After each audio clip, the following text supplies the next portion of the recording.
Hello again. Today we're going to take a look at bracketed exposures versus exposing for our highlights and our shadows. Okay, now back when I first started, always did bracketed exposures. It was just a habit that I got into, and it definitely has its time and its place, but these days I tend to just expose for my highlights, expose for my shadows, and then blend the images together. Okay, so for this I did a little bit of a test. I thought, do we still need to do bracketed exposures? And is there an advantage to doing bracketed exposures? So I did a live stream down at the Urangan Pier a couple of days ago. So if you haven't seen that, check it out. I run through all my composition settings, everything, and you get to watch an awesome sunrise live. See my thought process. So not pre-recorded, all live, on location, seeing it as it is. So from that video, I'm going to do this one, and it's more of a test than anything to see whether we do need those bracketed exposures for a high dynamic scene, or whether we can just get away with 2 exposures. So we'll spin around and have a look at the raw files, and then I'll explain it a bit more as we look at them. Okay, so here's the raw files. Now I'm going to keep this very short and simple. There is definitely a time and place for bracketed photos, so don't get me wrong and say you don't need to do bracketed photos. There is a time and place for bracketed photos. And it's all part of the learning process, learning the dynamic range of your camera and when you need to do bracketed photos. So this is just a demonstration of bracketed photos versus exposing for your highlights and shadows. Okay, so bracketed exposures, when I first started all the time, I did them. It was just, you know, it was the natural thing to do until I started to understand exactly where the limitations of my camera were, that I could then read my histogram to get the information that I need. Okay, so here's our base exposure, and as you can see, we've blown out our sky. So there's no detail in that sky, very dark under the pier. Then we've got our 2 stops under, so all that detail in the sky, and then we've got the 2 stops over. Got all that detail under the pier. In fact, I think this was 3 stops. I might have done 3 stops either side. So if you go back and have a look at the live stream, I do it all on the live stream. I set up the camera and I do everything there. So if you want to see how to do those bracketed photos, and that's why I'm doing live streams. I'm showing you actually in the field, on the fly, doing things live. So that was the bracketed exposure, and then I've done it my way. Okay, so this is the way I shoot most of the time now, where to capture my shadow detail, so it might still look a little bit dark there, but again, like I mentioned earlier, I know the limitations of my camera, and I know that just by looking at my histogram, as long as I'm not clipping my shadows, I've got shadow detail. And again, it's going to be different with every camera, and I'm going to do another follow-up video. I'm going to dust off my old Canon 50D, which by today's standards has absolutely terrible dynamic range. Okay, it's an old camera, it's an old sensor. The dynamic range in that old 50D is probably not even comparable to a budget camera these days. Okay, but I'll cover that in another video, and that'll be a good test of understanding dynamic range. But for a scene like this, expose for my highlights, expose for my shadows, I'm going to blend them together. This one's the more old school bracketed shots. We've got 3 shots compared to 2 shots. And all I really want to do is just show you the difference between the 3 shots. So what I'm going to do is select our 3 brackets, I'm going to right click, and I'm going to merge to HDR. Now I'm going to process them exactly the same way. Okay, so nothing's ticked. Merge, and we're just going to create our HDR file.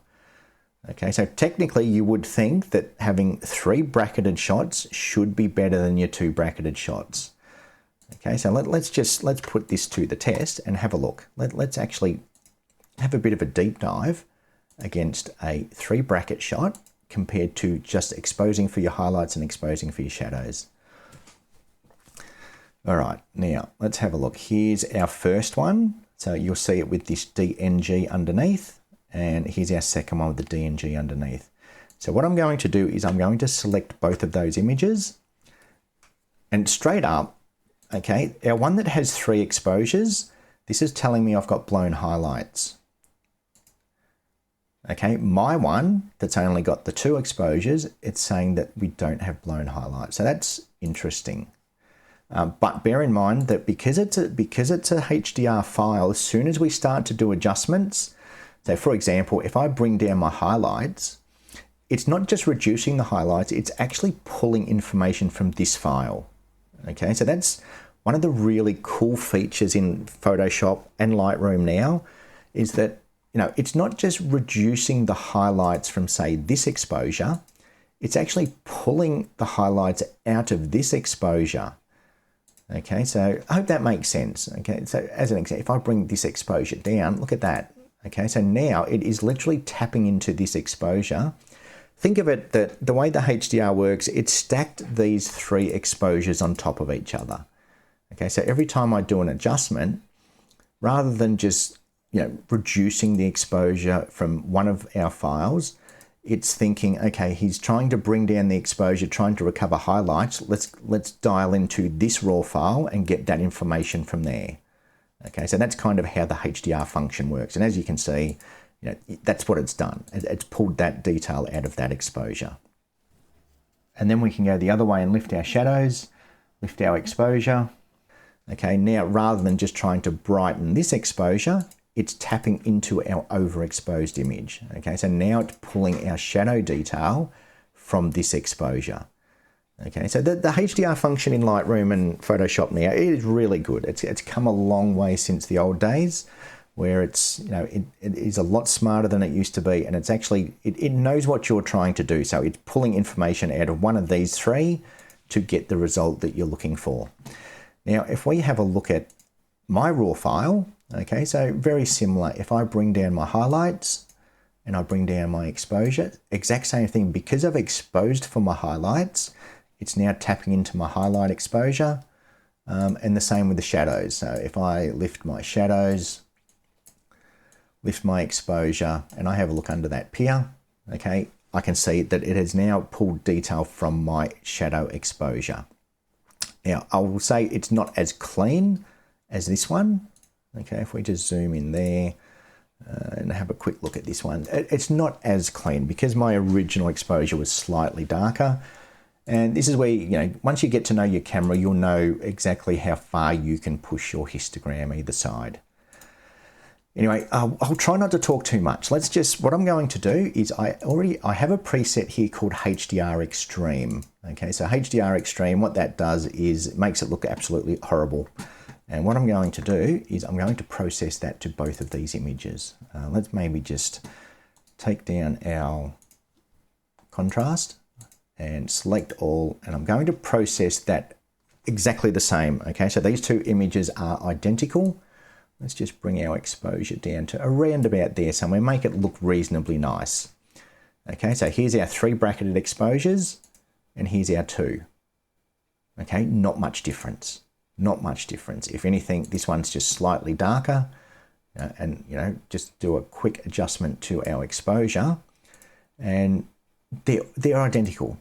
Okay, so that sort of begs the question, do we really need to be doing three exposures, or can we simply just expose for our highlights, expose for our shadows, and then blend it?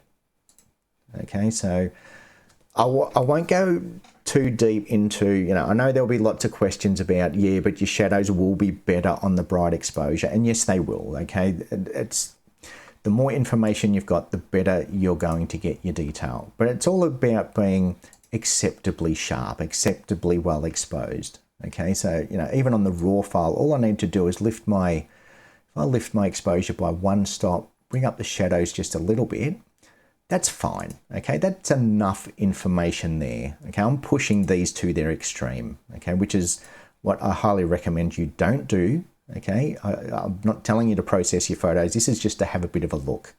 What I've taken out of this is that doing three exposures with three stops either side, the differences are minute, okay? There's no reason that I would go back to doing three exposures where I can do two. I can expose for my highlights, expose for my shadows, and capture it all in two shots.